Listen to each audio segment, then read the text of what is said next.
מכות מצרים מלמדות אותנו להאמין, לא רק בבורא עולם שברא את הכל, אלא גם בהשגחתו ויכולתו להתערב מתי שהוא מחליט. ונתחיל משאלות פשוטות על הבריאה. מי צריך יתושים בעולם? עכבישים, נחשים, ולמה מועילים הצפרדעים? הידעתם שיש 250 סוגים שונים של צפרדעים בעולם? אולי יכולנו להסתדר בלעדיהם? אז בקריאה קצרה על הצפרדע אפשר ללמוד שהיא אוכלת חרקים רבים, חלקם חרקים שמביאים מחלות מסוכנות לאנושות, ובכך הצפרדע בעצם מצילה אותנו מעוד מגפה עולמית. כבר התחלנו לאהוב קצת יותר את הצפרדע. חז"ל במדרש אמרו, בכל השם עושה שליחותו. כלומר, כל דבר שנברא, החי, הצומח והדומם, יכול לשמש כשליח לעשות שליחותו של השם. לפעמים זה זועק, כמו בעשרת המכות. כמובן שמכות מצרים הן דוגמה קיצונית מאוד לכך. הכל בניסים והטבע יוצא מגדרו. הדם זורם בנהרות ואין מים לשתות.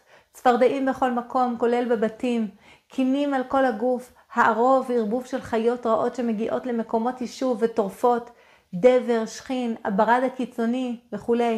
המכות הן תהליך שהמצרים ופרעה בראשם צריכים לעבור. בסופו של התהליך המצרים כולם יבינו מיהו השם ומהו כוחו, והתחננו לעם ישראל לעזוב את מצרים. למעשה, בכל מכות מצרים, עולם החי והדומם הופכים לשליחים של הקדוש ברוך הוא, למטרת גאולת עם ישראל ממצרים.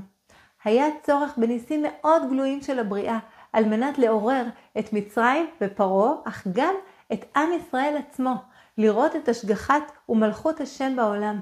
היה צורך שהשליחים של השם יצאו מגדר הטבע כדי לבצע שליחותם. אבל לא רק אז, בכל הדורות יש דוגמאות לכך שהשם שולח חיות או צמחים לעשות שליחויות. יש דוגמאות קיצוניות, למשל היתוש המפורסם שנכנס לתוך מוחו של טיטוס, שהיה לכאורה מנהיג גדול ובלתי מנוצח.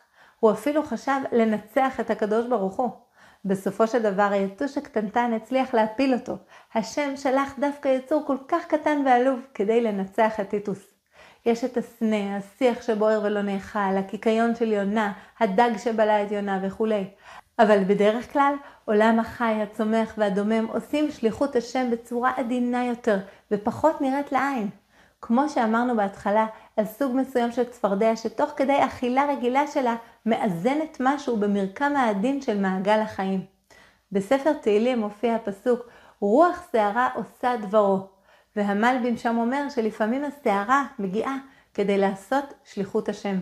לעתים הטבע הוא שליח לתת לאדם שכר טוב או כדי לפגוע באדם חייו. אמנם לא תמיד נזהה את השליחות המדויקת של כל יתוש שנתקלנו בו, אבל נוכל ללמוד מכאן כמה דברים. נוכל להתפעל מגודלו העצום וחוכמתו של השם במעשה הבריאה.